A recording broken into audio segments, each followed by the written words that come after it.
Let's go. Another video. What is good, my dudes? How are you? Me good. Hope you're good too. I'm wearing the same clothes as the last two videos because I'm recording another video in the same session. This is my third video of the day, and today we are going to be doing Crocodile on HackTheBox. For anyone that's new, I'm doing a series where I go from the very basics of hacking all the way up to the advanced stuff to prepare myself for a mid-level / senior penetration testing cert I plan to sit this year. With that said, let's get on with the video. I'm gonna assume you know how to connect to the VPN because you've gotten this far. So if you're connected to the VPN, then you should just be able to spawn your box, and that is where I'm at. I already have an active machine, so I need to make sure to close that. Something I keep forgetting. Spawn Crocodile. Quit everything from the last box. Make sure that there's nothing in here. Make sure I'm still connected to the VPN. I am. We're good. Just gotta wait for the machine to spawn now. Question number one. What Nmap scanning switch employs the use of default scripts during a scan? If you have been following the series thus far, you already know this. We've done this a few times now. So -sc uses the default Nmap scripts, and that can get you a lot of information. Like in the last box, for example, in SQL, we had to use -sc instead of -sv for some reason in order to find the version or exact software that was used by the MySQL server in the last box. So we've already seen it and we already know what it is. So the answer is there's a kitty, oh so cute.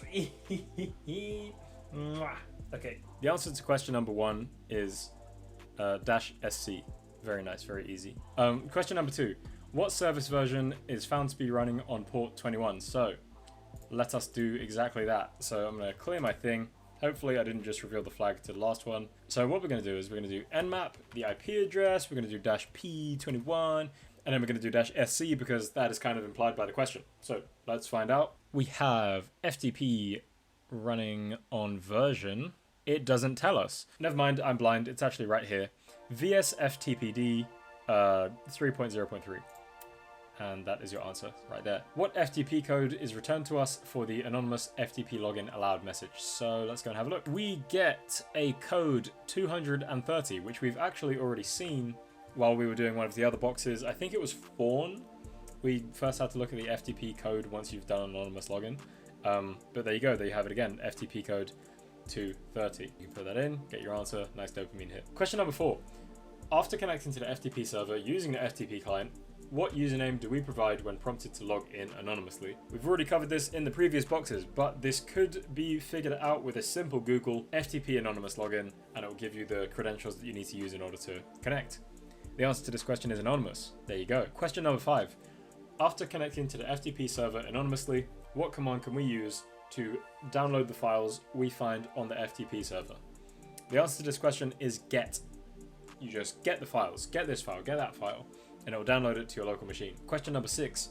What is one of the higher privilege sounding usernames in allowed.userlist that we download from the FTP server? Kitty! In order to do this question, we're going to have to download the files from the FTP server. So this is exactly how we do that.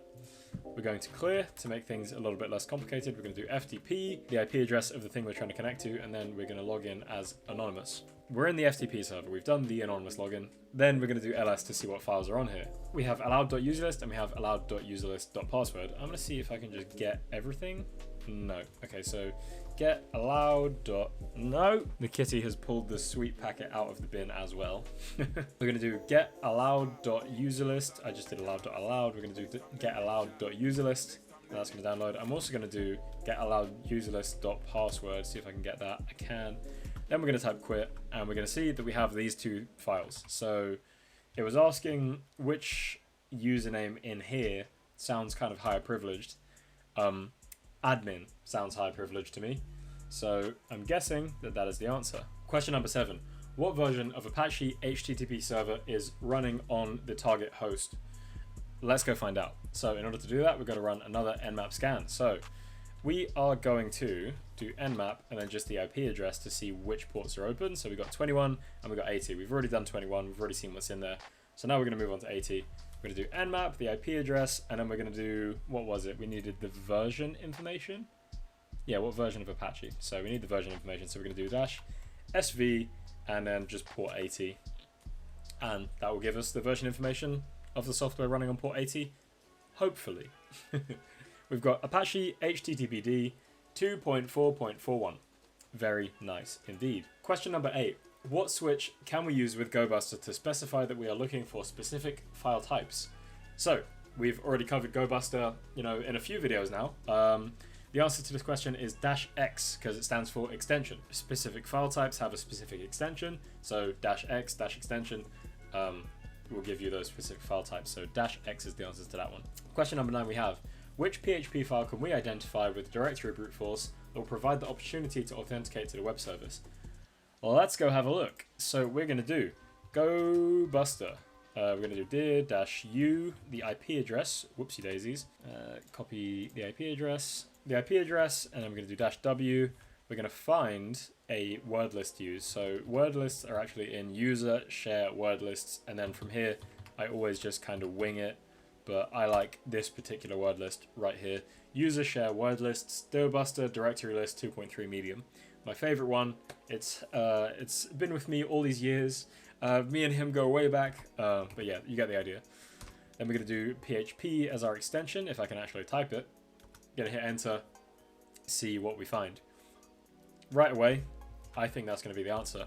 Login.php, because we can attempt to authenticate to the web service. Let's go to it, shall we? IP address /login, login.php. Let's see what we have. We have this, admin, and then I'm guessing that our passwords are going to be in the other thing. So let's go and have a look. Here we go. Root, super secret password, whatever that is, and another very messed up password. This is a small enough list of passwords where we probably don't need to run some special brute forcing software. We could just try and stick all the passwords in one by one.